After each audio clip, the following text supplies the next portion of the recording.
Hello student, now here I will discuss relation and function class 12 chapter first।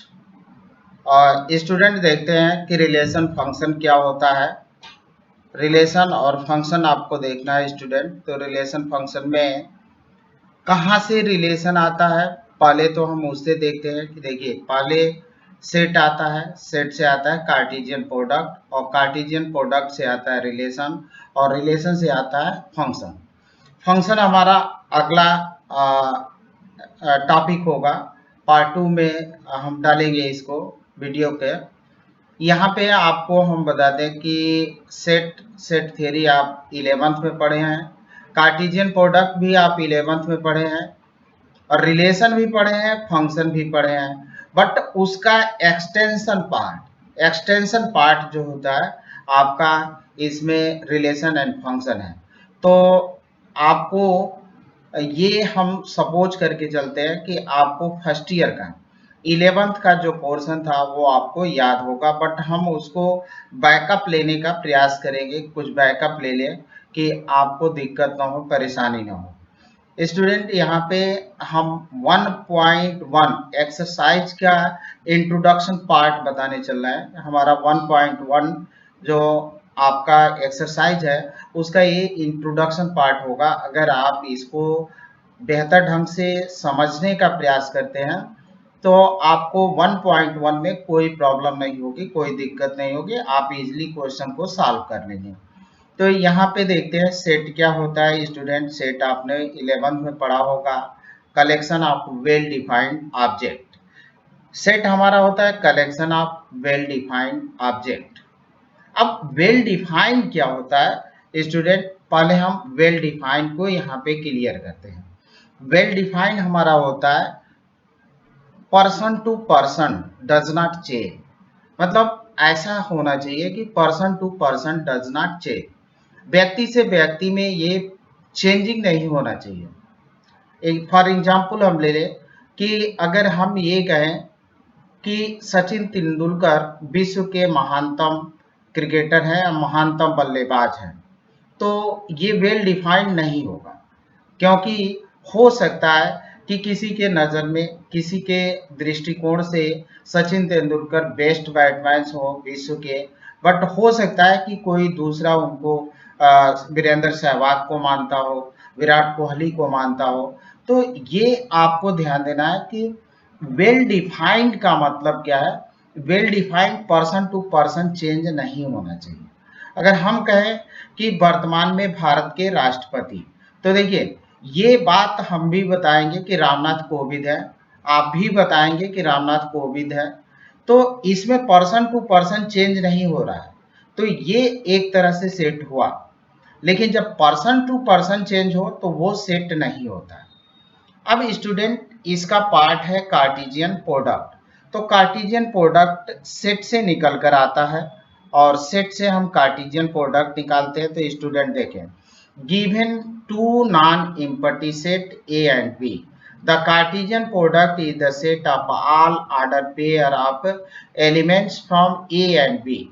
Cartesian, अगर दो आपके पास non empty sets दे रखे हों ए और बी, तो कार्टेशियन प्रोडक्ट उन सभी का क्रमित युग्म होता है, ऑर्डर्ड पेयर होता है, जो ए और बी से लिए जाते हैं। तो स्टूडेंट एक एग्जांपल से हम आपको इसको बेहतर ढंग से समझा दें। देखें कि ए क्रॉस बी का मतलब हुआ, इसको हम कर्ली ब्रैकेट में लिखते हैं। सेट लिखने का आपको मालूम है कि हमेशा कर्ली ब्रैकेट में लिखा जाता है। एक्स वाई, यहाँ पे x का मत such that x belong to A, y belong to b। यहाँ पे b होगा student, x belong to A है, y बिलोंग टू b, यानी x जो होता है आपका a सेट से आएगा और यहाँ y जो होगा वो आपके b सेट से आएगा। तो यहाँ पे b होगा, आप ध्यान देंगे इसको। तो x आपका a सेट से आएगा और y जो होता है आपका b सेट से आएगा स्टूडेंट। अब एक एग्जांपल लेते हैं। अब यहाँ पे एक नोट आपको बता दें कि इफ आइदर a और b इज एम्प्टी सेट, अगर a या b में से कोई एम्प्टी सेट है एम्प्टी सेट का मतलब जिसमें कोई एलिमेंट्स ना हो, then A cross B will also be empty set, तब आपका कार्टेशियन प्रोडक्ट भी आपका एम्प्टी सेट होगा, that is A cross B equal to 5, इसमें कोई एलिमेंट्स नहीं होंगे। अब एक एग्जांपल लेते हैं स्टूडेंट, हमारे पास एक सेट है ए इक्वल टू 1 2 3 और बी इक्वल टू 4 5 6। अब हम पहले इसको ए क्रॉस बी निकालते हैं, तो ए क्रॉस बी निकाले आप, तो देखिए ए क्रॉस बी तो 1 से 4 ले लीजिए, 1 से 5 और 1 से 6, फिर 2 को लीजिए, 2 से 4, 2 से 5 और 2 से 6, फिर 3 से 4 लीजिए, 3 से 5 लीजिए और 3 से 6। अब स्टूडेंट इसमें देखें 3 एलिमेंट है, इसमें 3 एलिमेंट है, तो इसमें ए क्रॉस बी में 9 एलिमेंट होंगे।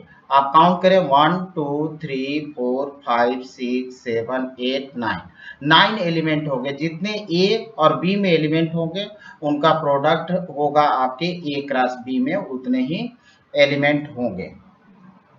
अब देखें यहाँ पे स्टूडेंट कि एक बात आपको नोट करना है कि 2 3 यानी 2 3 जो आर्डर पेयर है नॉट इक्वल टू 3 2, ये सेट में तो बराबर होता है। अगर इसको हम सेट में लिखें तो 2 3 लिखें या 3 2 लिखें, सेट में order does not matter, order जो होता है मैटर नहीं करता, बट ये आर्डर पेयर में कार्टेशियन प्रोडक्ट में मैटर करता है। तो आप 2 और 3 2 को एक समझने का प्रयास न करें, ये दोनों अलग अलग हैं स्टूडेंट।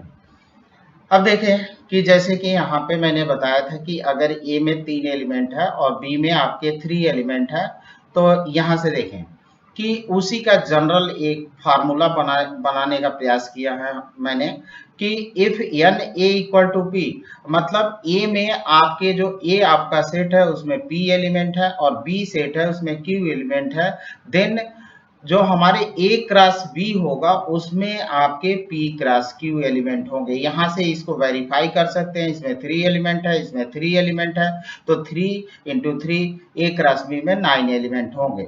ये आपका रिलेशन यहाँ से मिल जाएगा। रिलेशन नहीं, एक फार्मूला मिल जाएगा। रिलेशन तो हमारा एक टॉपिक है, चैप्टर है, तो आप इसको रिलेशन ना समझें। अब स्टूडेंट देखते हैं हम रिलेशन क्या होता है। A relation R from non empty set A to non empty set B, हमारे पास दो नॉन एम्प्टी सेट है ए और B, is the subset of Cartesian product A cross B. जो हमारा रिलेशन आर होता है वो कार्टेशियन प्रोडक्ट से ही निकल कर आता है। यानी यहाँ पे हमारे दो नॉन एम्प्टी सेट है ए और बी, तो हमारा जो रिलेशन है वो इन्हीं में से निकल कर आएगा ए क्रॉस बी में। It means the subset is derived by describing the relationship between the first element to the second element of the order pairs in A cross B. जो सबसेट ए क्रॉस बी से जो relation निकल कर आएगा वो आपका कहाँ से निकल कर आता है, यहाँ से relationship between the first element to the second element of the order pair in A cross B. यानी ए और बी, ए के और बी में एक रिलेशन होता है, सेट ए और बी सेट बी में एक रिलेशन होता है और वो रिलेशन आपका निकल कर आता है कार्टेशियन प्रोडक्ट से। अब यहाँ पे आप देखें student, the second element is called the image of first element. Second element को हम इमेज कहते हैं, प्रतिबिंब कहते हैं। सेकेंड एलिमेंट हमारा जो होता है फर्स्ट एलिमेंट का इमेज कहलाता है, प्रतिबिंब कहलाता है। अब इसी को हम मैथमेटिकली कैसे लिख सकते हैं, देखिए student, R is the subset of A cross B. Subset का मतलब छोटा बच्चा, अगर कोई सेट है तो सेट में बड़ा है और सेट से छोटा उसी का छोटा बच्चा हो तो उसको हम सबसेट बोलते हैं, उसका उपसमुच्चय कहलाता है। तो R जो है आपका रिलेशन वो कार्टेशियन प्रोडक्ट का बच्चा हुआ, ये समझे कि ये इसी से निकल कर आएगा। तो R जो होता है ए क्रॉस बी का एक छोटा सा बच्चा हुआ। ये इस तरह से आप इसको याद कर सकते हैं, कार्टेशियन प्रोडक्ट से हमारा रिलेशन निकल कर आता है स्टूडेंट। अब आप देखें कि इसको हम जनरली किस तरह से अगर आपके पास यहाँ पे इफ ए कामा बी, ये आपका ऑर्डर पेयर है बिलोंग टू आर, अगर ए और बी बिलोंग टू आर है तो ए इज रिलेटेड टू बी, ए और बी में जो रिलेशन होता है उसी को हम आर कहते हैं, रिलेशन कहते हैं आर। तो देखें A comma B belong to R. A is related to B under the relation R and denoted by ARB. Relation को हम ऐसे रिप्रेजेंट करते हैं स्टूडेंट ARB। अब आगे देखते हैं स्टूडेंट, देखें कि डोमेन क्या होता है। जैसे आपने देखा कि कार्टेशियन प्रोडक्ट था A क्रॉस B, तो the set of all first element of order pair, first element of order pair in relation R, relation R का जो फर्स्ट एलिमेंट होगा ऑर्डर पेयर का from A set A to set B is called the domain of the relation R. अब student ये बताएं, आप एक इसको एग्जाम्पल से बेहतर तरीके से समझ सकते हैं, बट यहाँ पे ये समझने का प्रयास करें कि जो ऑर्डर पेयर का फर्स्ट एलिमेंट है, प्रथम एलिमेंट है, वही जो रिलेशन आर, आर किस में रिलेशन है, set A to set B में, उसका जो फर्स्ट एलिमेंट होगा ऑर्डर पेयर का वो हमारा कहलाएगा डोमेन, डोमेन कहेंगे। अब यहीं पे हम रेंज देख लेते हैं। तो रेंज जो स्टूडेंट होता है वो सेकंड एलिमेंट होता है, रिलेशन का सेकंड एलिमेंट होता है। तो आप रेंज देखें, the set of all second element in relation R from set A to set B is called range of the relation R. मैं इसको एग्जाम्पल से आपको समझाऊंगा। लैंग्वेज में भले आपको थोड़ी सी परेशानी हो, बट परेशानी नहीं होना चाहिए। जो ए कामा बी हम बिलोंग टू आर लिख रहे हैं, तो ये जो है आपका फर्स्ट एलिमेंट वो डोमेन है, और बी जो है सेकंड एलिमेंट वो आपका रेंज है। अब आप स्टूडेंट यहाँ पे देखें कि जो हमारा ये है codomain, the whole set B, whole set B is called the codomain of the relation. अब इसको मैं एक फिगर के द्वारा समझाने का, तीनों को समझाने का प्रयास करूंगा। अब देखें स्टूडेंट, एक चीज तो यहाँ पे आपको पॉइंट नोट करना है कि जो रेंज हमारी होती है वो कोडोमेन से छोटी होती है, कोडोमेन के बराबर हो सकती है, बट रेंज जो होती है हमारी कोडोमेन का सबसेट होता है, इक्वल हो सकता है बट ये छोटा ही होता है। इस तरह से आप कह सकते हैं कोडोमेन का रेंज जो हुआ बचा हुआ।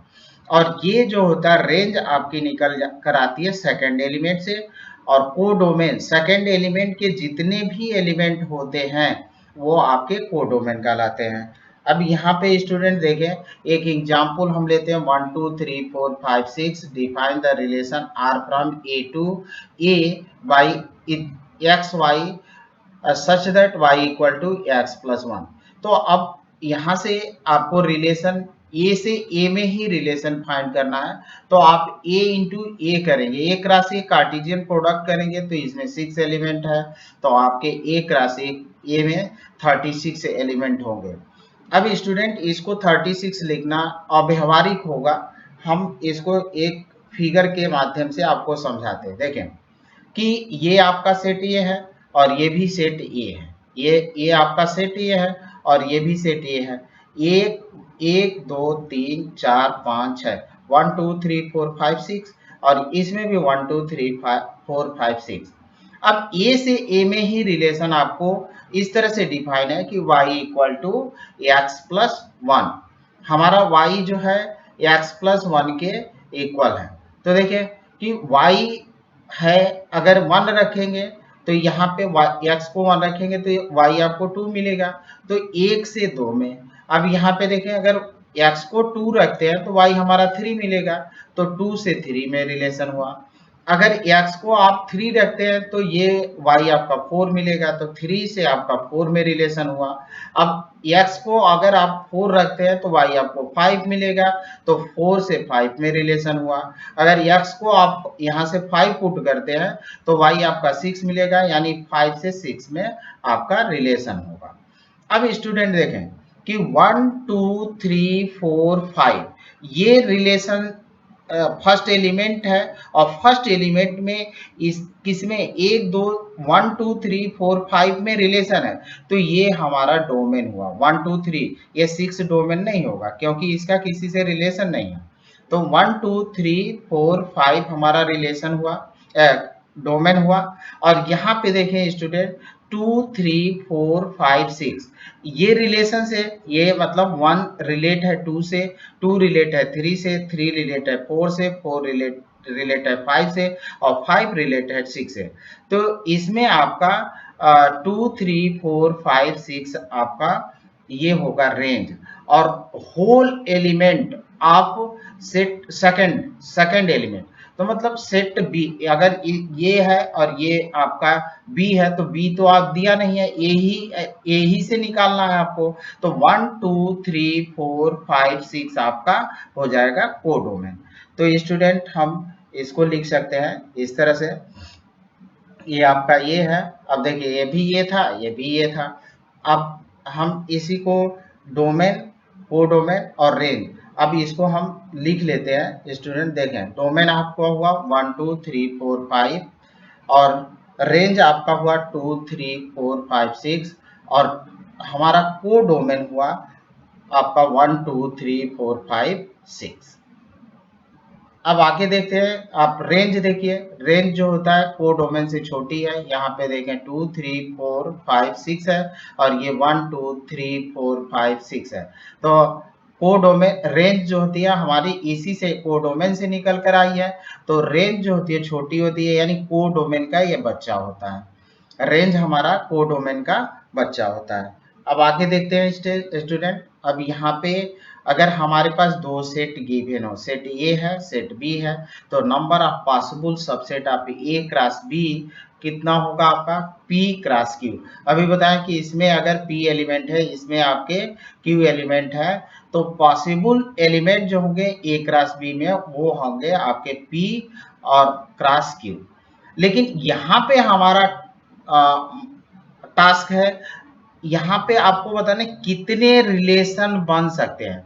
तो आपको सेट वाले थ्योरी में आप पढ़े होंगे student 2 power n, 2 power n जो होता है सबसेट होते हैं। तो यहाँ पे 2 पावर pq आपका रिलेशन बनकर निकल कर आएगा। तो आप देखें कि अगर हमारे a सेट में p एलिमेंट है और b सेट में q एलिमेंट है, देन n ए क्रॉस बी में पी क्यू एलिमेंट होंगे। और कितने रिलेशन बनेंगे आपके, तो देखिए total number of relation is 2 power P Q, 2 power P Q इतने रिलेशन आपके बनेंगे स्टूडेंट। अब आगे देखते हैं। देखें इम्पटी सेट, जैसे आपने सेट में पढ़ा था, यहाँ पे इम्पटी सेट नहीं, इम्पटी रिलेशन है। ये आप रिलेशन इसको समझे, ये relation R in A set A is called empty relation. यहाँ पे देखिए, यहाँ पे आप मिस्टेक हुआ है, इसको सेट ना समझकर रिलेशन समझेंगे।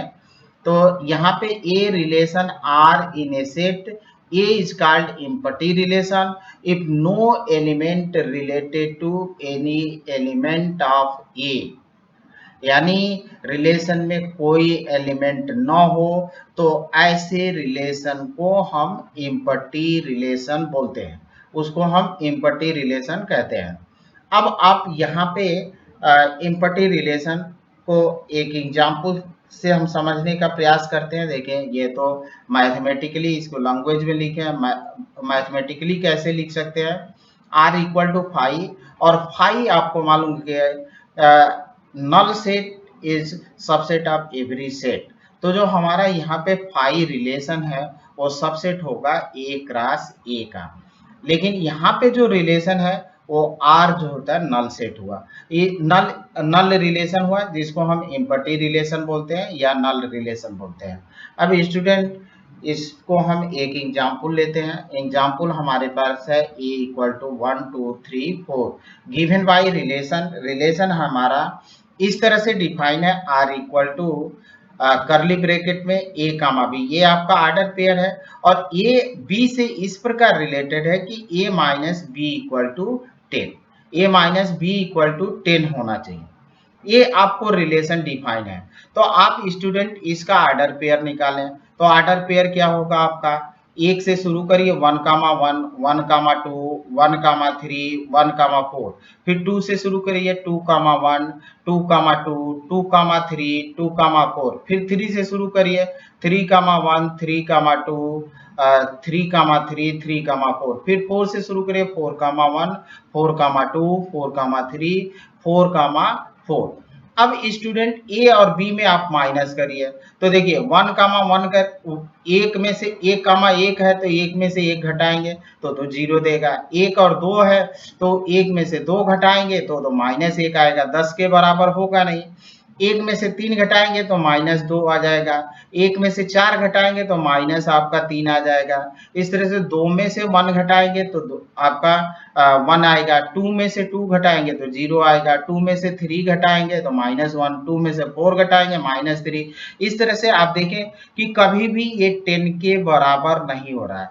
तो ये रिलेशन जो हमारा इस गिवन सेट के लिए जो हमारा सेट दे रखा है उसके लिए इम्पटी सेट होगा, तो इम्पटी रिलेशन होगा। तो स्टूडेंट इसको एक राशि ए आप इस तरह से लिख सकते हैं 1, 1, 1, 2, 1, 3, 1, 4, 2, 1, 2, 2, 2, 3, 2, 4, फिर अगेन हम 3, 1, 3, 2, 3, 2, 3, 4, 4, 1, 4, 2, 4, 4, 4, 3, 4, 4। अब इसमें किसी का भी डिफरेंस ए माइनस बी कभी भी 10 के इक्वल नहीं होगा, तो this is the empty relation. ये हमारा empty A minus B not equal to 10, this is empty relation, तब हमारा ये इम्पटी रिलेशन कहलाएगा। अब स्टूडेंट आगे हम देखते हैं इन्वर्सल से। इन्वर्सल रिलेशन, ये भी हमारा इन्वर्सल रिलेशन है स्टूडेंट, इसको आप रिलेशन कंसीडर करेंगे। इसमें आपका इन्वर्सल रिलेशन यहाँ पे मिसप्रिंट हो गया है। इसको इन्वर्सल रिलेशन आप समझेंगे। A relation R is set A is called universal relation. Each element of A is related to every element of A. Universal का मतलब सबका बाप, यानी इन्वर्सल रिलेशन ऐसा है कि जो ए क्रॉस बी के जो आपके एलिमेंट है वो टोटल के टोटल आ जाए, तो ऐसे रिलेशन को हम बोलते हैं इन्वर्सल रिलेशन। अब इसी को हम लैंग्वेज में लिख सकते हैं। देखिए student, that is R equal to A cross A, यानी ए क्रॉस ए के जितने एलिमेंट होंगे वो किसी न किसी रिलेशन से जुड़े होंगे, तो आर से रिलेटेड होंगे, इसको हम बोलेंगे इन्वर्सल रिलेशन। देन हमको मिलेगा, एग्जाम्पल्स लेते हैं, ए इक्वल टू 1, 2, 3, 4, 5। अब स्टूडेंट देखें इसमें 5 है तो हमारे पास ए क्रॉस ए में 25 एलिमेंट हो गए। अब 25 एलिमेंट्स लिखना, ऑर्डर पेयर लिखना अव्यवहारिक होगा, बट हम एक एग्जाम्पल्स जो रिलेशन डिफाइन है उसके थ्रू आपको समझाते हैं। देखें आर हमारा डिफाइन है कि mod A minus B mod greater than or equal to 0। अब स्टूडेंट देखें कि आप कोई भी ऑर्डर पेयर इसमें से पिकअप कर लीजिए, टेक कर लीजिए। 1 और 1 कामा 1, आप मान लीजिए कि 1 कामा 1 लेते हैं, तो देखिए 1 माइनस 1 0, 0 के बराबर है। 1 कामा 2 लीजिए तो 1 माइनस 2, और मॉड में है तो -1 होगा, वो भी प्लस 1 0 से बड़ा है। 1 कामा 3 तो 1 माइनस 3 करिए तो -2 मॉड लगाएंगे तो आपका वो भी मॉड से हटकर आएगा, +2 0 से बड़ा होगा। 1 4 माइनस करें -3, यानी ये रिलेशन जो होगा आपका स्टूडेंट इन्वर्सल रिलेशन होगा, क्योंकि ए क्रॉस ए के सभी एलिमेंट इसमें आ जा रहे हैं। ऑर्डर पेयर जितने भी हैं वो सब के सब इसमें आ रहे हैं। अब इज इन्वर्सल रिलेशन, ये इन्वर्सल रिलेशन होगा। अब एक अनदर एग्जांपल लेते हैं और दोनों रिलेशन से देखें कि जो हमारा इम्पटी रिलेशन है और इन्वर्सल रिलेशन है स्टूडेंट, इनको sometimes called trivial trivial relation बोलते हैं, दोनों को ट्राइवियल रिलेशन बोलते हैं। एक एग्जांपल लेते हैं, ये बेस्ट एग्जांपल है, एनसीईआरटी का एग्जांपल्स है, और इसको लेते हैं A be set of all student of a boys in a school. A be a set of all student of a boys in a school, so that आपको show करना है relation A comma A is sister of B is the empty relation. A is sister of B, A comma B एक relation इस तरह से define है कि ए और बी में इस प्रकार रिलेशन है कि ए जो होता है बी की सिस्टर है या बी ए की सिस्टर है। तो आप स्टूडेंट देखें कि ये स्कूल तो हमारा बॉयज है, तो यहाँ से सिस्टर कहाँ से आएगी? तो ये तो ऐसे ही दिख गया कि एम्पैथी रिलेशन है, क्योंकि स्कूल तो हमारा बॉयज है और बॉयज स्कूल में सिस्टर कहाँ से होंगी, लड़की होती नहीं। तो अब ये सीधे सीधे हमारा रिलेशन जो हुआ वो आपका हो जाएगा एम्पैथी रिलेशन। आप प्रेजेंटेशन देंगे तो थोड़ा सा आप लिख सकते हैं इसमें R dash A comma B. एक और क्वेश्चन है इसमें, चूंकि आपको दोनों चीज शो करना, सो दैट ये जो रिलेशन डिफाइन है एम्पैथी है और difference between height of A and B is less than 3 metre. यानी ए और बी, एक बॉय ए है और एक बॉय बी है, तो इन दोनों की जो हाइट है उसका डिफरेंस कितना होना चाहिए, 3 मीटर से कम होना चाहिए। ये आपको दिखलाना है स्टूडेंट। तो अब देखिए, अब थोड़ा सा इसको आप प्रेजेंटेशन कैसे देंगे। वैसे तो ये क्लियर हो चुका है कि एम्पैथी रिलेशन होगा, और इसको भी मैं आगे चलकर एक्सप्लेन कर रहा हूं जब सॉल्यूशन आपको दूंगा। तो आप सॉल्यूशन में देखें स्टूडेंट इसके, since school is a boys school, हमारा स्कूल बॉयज स्कूल, तो no student of the school can be sister of any student of school, तो कोई लड़की होगी ही नहीं, इसलिए हमारा आर जो होगा एम्पैथी रिलेशन होगा, आर इज एम्पैथी रिलेशन। अब सेकंड आपका रिलेशन जो दे रखा था यूनिवर्सल के लिए, वो ए माइनस बी, मतलब ए और बी का जो डिफरेंस है वो 3 मीटर से कम होगा। तो जनरली आप पूर्व युग में ना जाएं जहाँ पे 10 फीट 20 फीट के आदमी होते थे। वर्तमान में अगर आए, प्रेजेंट में आप देखें तो मैक्सिमम हाइट जो थी 7 फुट की होती है, और 3 मीटर का मतलब हुआ आपका 1 मीटर में लगभग जो होते हैं आपके 3 के करीब करीब 3 साढ़े 3 फुट के करीब करीब होता है। तो 3 मीटर में तो 10 के करीब आपका पहुंच रहा है, तो 10 फुट का तो हाइट ही नहीं होती है। तो ऑब्वियसली ए में से बी को घटाएंगे तो वो 10 मीटर से 3 मीटर से कम ही आना है। तो यानी सभी के सभी ऑर्डर पेयर इसमें आ जाएंगे। तो स्टूडेंट आप देखें कि clearly the difference between the height of any two student of the school has to be less than 3 metre. वो लेस देन 3 मीटर ही होगा, 3 मीटर से अधिक तो हो नहीं सकता है। तो ये आपका यूनिवर्सल सेट होगा। आपको मैंने बताया कि एम्पैथी रिलेशन को और यूनिवर्सल रिलेशन को एक साथ कंबाइंड रूप से ट्राइवियल रिलेशन कहते हैं, ट्राइवियल रिलेशन। तो ये हमको this so that R dash equal to A cross A is universal relation, और जो यहाँ पे आर था वो एम्पैथी रिलेशन था। इस तरह से आप क्वेश्चन को प्रेजेंटेशन देते हुए लिख सकते हैं स्टूडेंट। आगे देखते हैं स्टूडेंट, अब यहाँ पे देखें कि हमारे जो रिलेशन होते हैं बेसिकली जो आपके 12 में है, वो 3 टाइप के रिलेशन होते हैं। एक आपका होता है रिफ्लेक्सिव रिलेशन। अब रिफ्लेक्सिव रिलेशन में इस तरह से डिफाइन किया, अगर कोई ऑर्डर पेयर है स्वयं से, जिस प्रकार से अगर इस प्रकार जुड़ा हो कि स्वयं से इटसेल्फ से वो किसी न किसी रूप में रिलेटेड हो, तो इस प्रकार का रिलेशन जो होता है रिफ्लेक्सिव रिलेशन कहलाता है। अब स्टूडेंट इसको एक एग्जांपल से हम पहले डिफिनीशन देखिए, आप डिफिनीशन क्या कह रहा है। A relation R on a set is reflexive, reflexive तब होता है if every element of set A is related to itself, यानी ए का प्रत्येक एलिमेंट स्वयं से किसी न किसी रूप में रिलेटेड हो, जुड़ा हो, तो ऐसे रिलेशन को हम रिफ्लेक्सिव रिलेशन बोलते हैं। अब स्टूडेंट यहीं पे इसका हम एग्जाम्पल लेते हैं कि अगर आपके पास इफ ए इक्वल टू 1 2 3 4 हो, तो यहाँ पे ए क्रॉस ए आप में देखें कि हम लेते हैं एक रिलेशन को इस तरह से, हमारे पास सेट ए हो गया और ये सेट बी हो गया। हम 1 2 3 4 को एक अलग एग्जाम्पल लेते हैं। ये जो आप मैप के द्वारा आपको मैं बता रहा हूँ, फिगर के द्वारा, ये अलग एग्जाम्पल समझे। ये आपका अलग एग्जाम्पल है और ये एक अलग एग्जाम्पल है। तो आप स्टूडेंट देखें कि इसमें 1 2 3 है और इसमें 1 2 3 4 है। इस एग्जाम्पल में 1 2 3 लेकर हम दिखलाएंगे और इस एग्जाम्पल में आप 1 2 3 4, इसको भी मैं आगे एक्सप्लेन करूंगा, पहले इसको एक्सप्लेन करता हूँ। तो आप देखें स्टूडेंट, यहाँ पे 1 है, फिर जो होता है कि ये किससे जुड़ा हुआ है, यहाँ 1 से ही रिलेटेड है।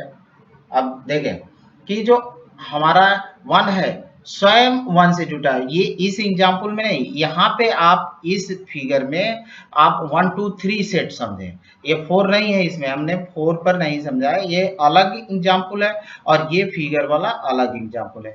यानी 1 जो होता है 1 से रिलेटेड, तो यही तो बात आपका कह रहा है, if every element of set A is related to itself, यानी every element of set A is related to itself, स्वयं से जुड़े हों, तो ऐसे रिलेशन को हम बोलते हैं रिफ्लेक्सिव रिलेशन। तो यहाँ पे देखें स्टूडेंट कि 1 जो होता है 1 से जुड़ा हुआ है, आगे देखें आप 2 जो है 2 से जुड़ा है आपका, तो यहाँ पे स्टूडेंट 2 आपका 2 से रिलेटेड है।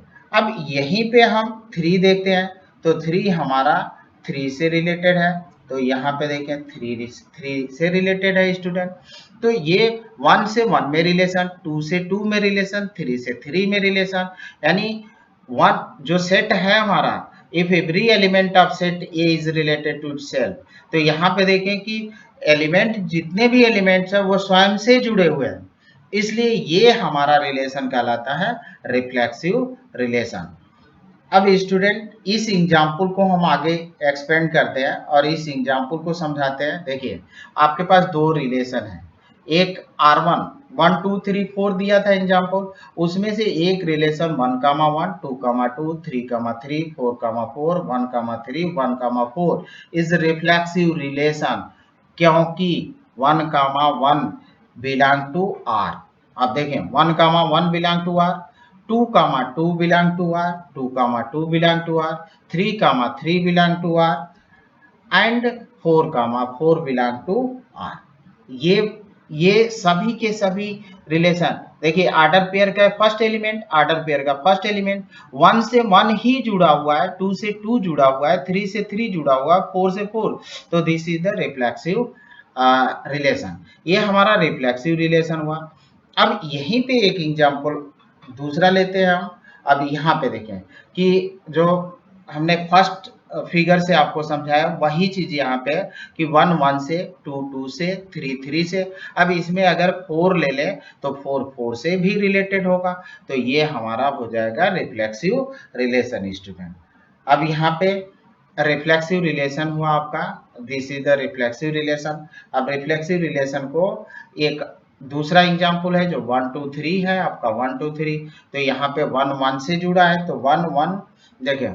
अब एक हम सेकंड रिलेशन लेते हैं और ये है 1 1 2 2 3 3 1 3 1 4 इज नॉट रिफ्लेक्सिव रिलेशन, ये रिफ्लेक्सिव नहीं है। क्यों नहीं है? इसका कारण it does not include all identity relation. जो आइडेंटिटी रिलेशन है 1 कामा 1, ये आपका रिलेशन जो 1 2 3 4 है उस पर रिलेटेड है। 1 2 3 ये एग्जाम्पल है आपका, इसके लिए है, ये रिफ्लेक्सिव होगा। 1 1 से जुड़ा है, 2 2 से जुड़ा है, 3 3 से जुड़ा है। और ये एग्जाम्पल जो आपका पहले था, लेटर एग्जाम्पल था, 1 2 सेट दिया था a इक्वल टू 1 2 3 4, यहाँ पे 4 भी था, तो ये एग्जाम्पल आपका ये फिगर के लिए है। ये एग्जाम्पल जो इससे पहले आप देखे हैं उसके लिए है, उसमें दो थे, एक R1 था एक R2 था। R1 आपका रिफ्लेक्सिव है, R2 रिफ्लेक्सिव नहीं है। क्यों नहीं है? देखिए 1 कामा 1 है, 2 कामा 2 है, 3 कामा 3 है, लेकिन इसमें 4 कामा 4 नहीं है। इसलिए यही बात इसमें कह रहा है कि रिफ्लेक्सिव रिलेशन नहीं है, क्योंकि इसमें because it does not include all identity relation, जितने आपके आइडेंटिटी रिलेशन है इसमें इंक्लूड नहीं है, क्योंकि 4 कामा 4 हमारा इंक्लूड नहीं है स्टूडेंट। तो देखें 1 comma 1 belong to R, 2 comma 2 belong to R, 3 comma 3 belong to R, but आपका ये 4 comma 4 does not belong to R, इसलिए ये आपका रिफ्लेक्सिव नहीं हुआ। अब सिमेट्रिक रिलेशन देखते हैं स्टूडेंट। अब सिमेट्रिक रिलेशन इजी होता है, आप इजीली आप इसको बता सकते हैं। कैसे? आप देखें स्टूडेंट, मैं इसको बताता हूँ आपको कि अगर आपके पास दो ऑर्डर पेयर, मतलब ए और बी में जो रिलेशन है, ए कामा बी, आपके पास एक ऑर्डर पेयर है, जो रिलेशन ए कामा बी में हो वही अगर रिलेशन आपका बी कामा ए में निकल कर आ जाए, बी कामा ए में निकल कर आ जाए, तो this is the symmetric relation, ये आपका हो जाएगा सिमेट्रिक। अगर ए और बी में जो रिलेशन है वही स्टूडेंट बी कामा ए में निकल कर आ जाए, तो this is the symmetric relation, ये हमारा सिमेट्रिक रिलेशन होगा। अब स्टूडेंट आगे आप चले देखें, ये रिलेशन आर आपका यहाँ पे दे रखा है, यहाँ पे दे रखा है a relation R on a set A is symmetric if A comma B belong to R, this imply that B comma A belong to R for all A B belong to A और B आपके set ए से लिए गए हों। तो यहाँ पे देखें कि ए और बी में जो रिलेशन है वही रिलेशन अगर बी और ए में निकल कर आ जाए तो this is the symmetric relation, ये हमारा सिमेट्रिक रिलेशन कहलाता है। अब इसको मैथमेटिकली यहाँ पे लिखा गया है, अब देखें ये चीज आपका मैथमेटिकली है, A comma B belong to R, this imply that B comma A belong to R for all A comma B belong to A, मतलब जो आपके एलिमेंट्स ए और बी लिए गए हों वो सेट ए से ही लिए गए। अब स्टूडेंट आगे देखते हैं, एक एग्जाम्पल लेते हैं, इफ ए बराबर 1 2 3 4, अगर 1 2 तो अब इसका कार्टेशियन प्रोडक्ट आप ले लीजिए, और कार्टेशियन प्रोडक्ट्स आपके पास देखिए 1 comma 3 2 comma 3 3 comma 1 1 comma 4 4 comma 1 is symmetric, symmetric होगा क्यों, आप इस रिलेशन से ए कामा बी और बी कामा ए, तो देखें यहाँ पे 1 कामा 3 है तो फिर 3 कामा 1 भी है, तो ये तो सिमेट्रिक हो गया। यहाँ 1 कामा 4 है तो 4 कामा 1 भी है आपका, तो this is the symmetric relation. इसी को हम इस तरह से लिख सकते हैं कि देखिए 1 comma 3 belong to R, this imply that 3 comma 1 belong to R for all 1 3 belong to A. आप देखें कि 1 और 3 ए से ही लिए गए हैं, सेट ए से लिए गए, तो दिस इंप्लाई दैट ये 1 4 comma 1 comma 4 belong to R, this imply that 4 comma 1 belong to R. तो आप देखिए ये जो रिलेशन है इसी से आपके इस सेट से लिए गए कार्टेशियन प्रोडक्ट से ये रिलेशन निकल कर आ रहा है, तो ये आपका सिमेट्रिक रिलेशन हुआ स्टूडेंट। अब आगे देखिए, इसको हम फिगर से भी समझाने का प्रयास करते हैं आपका, तो यहाँ पे देखें 1 है, फिर जो होता है आपका ये 2 है, 1 जो होता है 2 से रिलेटेड है, 2 से जुड़ा हुआ है आपका। यहाँ पे देखें आप, यहाँ पे 2 है तो 2 आपका 1 से जुड़ा है, तो यहाँ पे 1 ले लेते हैं। तो स्टूडेंट आप देखें कि यहाँ पे आपका 1, ये देखें कि 1 हमारा 2 से रिलेटेड है और 2 हमारा 1 से रिलेटेड है, तो 1 कामा 2 बिलोंग टू आर और 2 कामा 1 बिलोंग टू आर, तो this is the symmetric relation. तो ये आपका होगा 1 comma 2 belong to R, this imply that 2 comma 1 belong to R. अब 1 और 2 आपके सेट, ये सेट है, इसको ये सेट मार कर ले, इसको भी ये सेट मार कर ले, तो अब देखिए 1 और 2 बिलोंग कर रहे हैं सेट ए में। अब 1 कामा 2, 1 जो होता है 2 से रिलेटेड है और 2 आपका 1 से रिलेटेड है, तो ये आपका सिमेट्रिक रिलेशन हुआ। अब स्टूडेंट हम देखते हैं थर्ड रिलेशन, हमारे पास होता है ट्रांजिटिव रिलेशन। ट्रांजिटिव रिलेशन में आपको मैं बता दूं स्टूडेंट, यहाँ पे आप देखें कि स्टूडेंट यहाँ पे आप देखें कि जो रिलेशन, यहाँ पे देखें कि आपके पास जो रिलेशन ए कामा बी, यहाँ पे हम ले लेते हैं कि जो रिलेशन आपके ए comma B, B and B इसमें रिलेशन हो और बी कामा सी में रिलेशन हो, और ये अगर ए कामा सी में वही रिलेशन निकल कर आ जाए, ए कामा बी और बी कामा सी इस तरह से रिलेटेड हो कि इनमें देखिए ए कामा बी और बी कामा सी अगर रिलेटेड हो और आपको ए और सी में वही रिलेशन मिलकर आ जाए, तो this is the transitive relation. इसको हिंदी में संक्रामक बोलते हैं, सिमेट्रिक को सममिति और रिफ्लेक्सिव को अब देखें यहाँ पे ए रिलेशन, यहाँ पे कह रहा है a relation R, R on a set A is transitive if A और बी, ए और बी में जो रिलेशन है बी और सी में भी वही रिलेशन हो, और इन दोनों का कंबाइंड इफेक्ट हमको ए और सी में, यहाँ ए और बी में जो रिलेशन है, बी और सी में जो रिलेशन है, वही रिलेशन अगर ए और सी में निकल कर आ जाए तो this is the symmetric transitive relation. और ए बी, आपके ए बी सी बिलोंग करते हैं किसे, ए से बिलोंग करते हैं स्टूडेंट। तो अब आप देखें, इसी को हम आगे ले चलते हैं।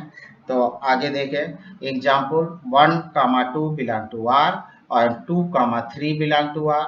देन अगर 1, 2 में एक रिलेशन है, 2, 3 में रिलेशन है, और वही अगर 1, 3 में भी निकल कर आ जाए तो this is the transitive relation.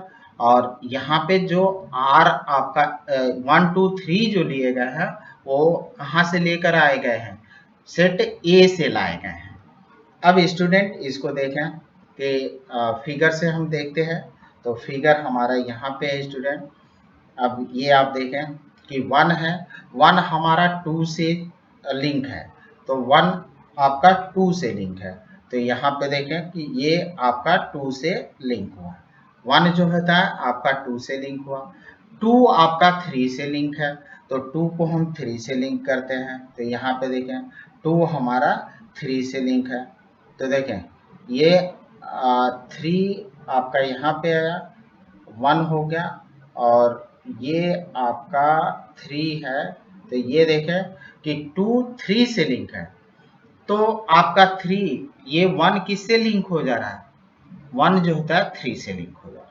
तो देखें 1, 2 belong to R and 2, 3 belong to R, this implies that 1, 3 belong to R. जहाँ पे हमारे सेट ए सेट है और ये भी आपका ए सेट है, तो सेट ए से 1 2 3 आया है, और सेट ए से ही 1 2 3 है, तो 1 2 3 आपके सेट ए से ही लिए गए हैं, और तो ये आपका ट्रांजिटिव रिलेशन हुआ। अब स्टूडेंट एक और एग्जाम्पल ले लेते हैं। आपके पास देखें कि एक यहाँ पे रिलेशन है 1, 3, 3, 4, 4, 1, 3, 1, 1, 4, 4, 4, 3, 3, 3 इज ट्रांजिटिव। ये ट्रांजिटिव है, क्यों, 1, 3 है आपका और 3, 4 है, यानी आपको 1, 4 होना चाहिए। तो देखिए 1, 4 यहाँ पे है आपका। इस तरह से देखें यहाँ पे, इसी तरह से आप आगे का भी रिलेशन आप निकाल सकते हैं स्टूडेंट। देखें 1, 3 बिलोंग टू आर, फिर इसी तरह से 3, 4 belong to R, therefore 1, 4 belong to R, यानी 1 3 भी है इसमें, 3 4 भी है इसमें, और 1 4 भी है इसमें। तो ये ट्रांजिटिव रिलेशन हुआ आपका। अब स्टूडेंट आते हैं R2। देखें यहाँ पे R2 है, एक रिलेशन है इज नॉट ट्रांजिटिव, ये ट्रांजिटिव नहीं है, क्यों, इसका रीजन ढूंढिए। 1, 3 तो है, 3, 4 है, तो क्या इसमें कहीं आपको 1, 4 दिख रहा है, नहीं है स्टूडेंट। इसमें देखें 1, 3 है, 3, 4 है, तो आपको 1, 4 होता अगर इसमें, तो आपका ये रिलेशन मिलता ट्रांजिटिव रिलेशन, लेकिन इसमें नहीं है। तो आप देखें कि because 1, 3 belong to R, 3, 4 belong to R, लेकिन 1, 4 not belong to R, this is not transitive relation. अब स्टूडेंट देखें कि ये हमारे तीनों रिफ्लेक्सिव, सिमेट्रिक एंड ट्रांजिटिव, अगर कोई रिलेशन, अगर तीनों रिलेशन है तो this is the equivalence relation, उसको हम इक्विवेलेंस रिलेशन कहते हैं, वो हमारा इक्विवेलेंस रिलेशन कहलाता है स्टूडेंट। तो ये हमारा हुआ इक्विवेलेंस, ये हमारा इंट्रोडक्शन पार्ट था। अब स्टूडेंट आपको मैं एक्सरसाइज 1.1 का क्वेश्चन कराऊंगा। Thank you.